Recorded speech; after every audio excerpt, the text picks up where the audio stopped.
salaada habeenkii la tukado idan waxaynu arkaynaa in dunida la bedelo culayska ay leedahay waxa kaa fudaydin kara ee abuuri kara inaad dunida tan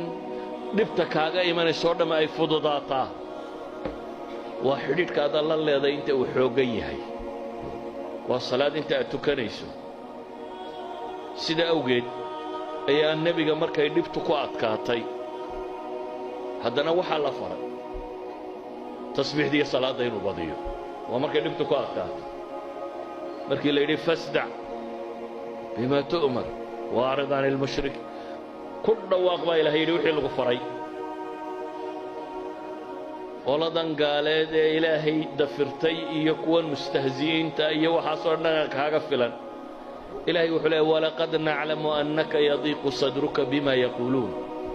waa ognay baa ilaahay yidhi in laabtaadu inay cidhiidhiyami doonto waxay kugula hadlayaan dhib baa kaala kulmi doonta laakiin maxaa xalah fasabbix bixamdi rabbika wa kun min asaajidiin baa lagu yidhi tasbiix iyo taxmiid la kaalay inta sujuudana ka mid noqo idan mashaakilka adduuniya culayskeeda haddaad rabto inaad ilowdo haddaad rabto inay kaa dulqaadanto albaabka rabbi garaac baa la leeyahy wax kaloo dhan ha qabanay dikrigiisa badi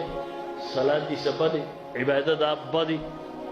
sawgeed baa ilaahay qur-aanka wuxuu ina leeyahay ma nebigoo qura maya waa dhammaan yaa ayuha aladiina aamanuu istaciinuu biالصabri wالصalaaة in allaha maca الصaabiriin يا أيها الذين آمنوا استعينوا بالصبر والصلاة واستعينوا بالصبر والصلاة فإنها لكبيرة إلا على الخاشعين لبدا آيات سورة البقرة كجاء إلهي وحلي كوة إيمانك لغا هلايو dhibtu markay idinku timaado waxaad kaalmaysataan sabir iyo salaad baa la tilmaamaya idan waa manfac dunawiya waa min maqaasida aynu salaada u tukanaynaa waxaa ka mida baynu leenahay markaasi inaynu nolosha adduuniyo ay inoo fudaydiso in culaysku inaga dego inay dunidu problem inagu haynin in wax allaaliya wixii kaa hor yimaada waay aanay kugu haynayn dee man biyadihi malakuutu samaawaati waalardi baad ku xidhanta ciday gacantiisa ku jirto adduunkan cir iyo dhulba allaha maamula ee kun fayakuun wixiisu yahay ayaad hor taagan tahay waa ciddi qura ee wuxuu amraa ay socdaan wuxuu reebaana aanay imanaynin sida awgeed ayuu nebiyullaahi moxamed calayhi salaatu wasalaam xudayfa xadiidkiisii xasanka ahaa waa kale idaa xasabahu amrun fasca ila asalaa nebiga calayhi salaatu wasalaam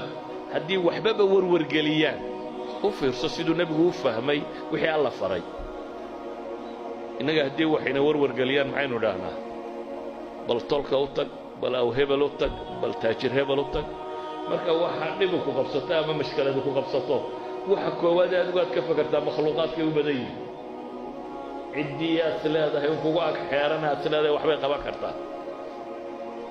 manhi ma aha inaad bini aadamka kaalmo weydiisato laakiin waxa ka muhiimsan inaad marka hore albaabka ilaahay garaacday waxa ka muhiimsan nolosha wax kastoo kugu cuslaada inaad xagga rabbi ula kacdid walidaalika baa nebigu calayhi salaatu wasalaam qadiyadda intuu fahmay oo ku dhaqmay ayaa wuxuu saxaabigaasi ka warinaya uu leeyahay idaa xasabahu amr haddii waxbaba warwargeliyaan fazaca ila asalaa xagga salaadda ayuu u carari jiray ilaa xadiidka taqaana arixna biha yaa bilaal ama uu ku tilmaamayay quratu caynihi inay tahy waxa ishiisu ku doogsato idan waxaynu leenahay salaadda ajar waa ku raadinaynaa waa dhab dembiga maydha ajar baa lagu helaa jannaa lagu galaa qiyaamaha marka la tago waa waxa ugu horreeya la isku xisaabo hadday wanaagsanaato jannadaad hore kaga waxaasoo dhan waynu haynaa oo janno iyo aakhiro ku saabsan laakiin waxaan ka warramaynaa waa maxay waa manaafic dunawiya waxaan ka warramaynaa waxa weeyaan cibaadada ma aakhiraynu la sugaynaa mise adduunkay faa'iido leedahay waxa weeyaan adduunkay faa'iido leedahay